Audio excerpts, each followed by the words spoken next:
ஐக்கிய நாடுகளின் மனித உரிமை பேரவையின் 22வது கூட்டத்தொடரின் 4ஆம் நாள் இன்றாகும்.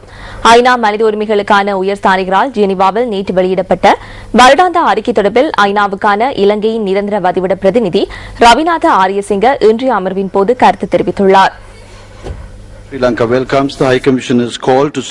நடுநிலையானதும் முழுமையுமான ஒன்றாக 2015ஆம் ஆண்டுக்கான அபிவிருத்தி நிகழ்ச்சி நிரலை தயாரிப்பதற்கு ஒத்துழைக்குமாறு உறுப்பு நாடுகளிடம் மனித உரிமைகளுக்கான உயர்ஸ்தானிகர் கோரிக்கை விடுத்துள்ளமையை இலங்கை வரவேற்கிறது. விகிதாசார வரையறைகளுக்கு அப்பால் படிப்படியாக பொருளாதார, சமூக மற்றும் கலாச்சார உரிமைகள் மேம்படுத்தப்படுவதற்கான உரிமைகளை பாதுகாக்குமாறு நாம் வலியுறுத்துகின்றோம்.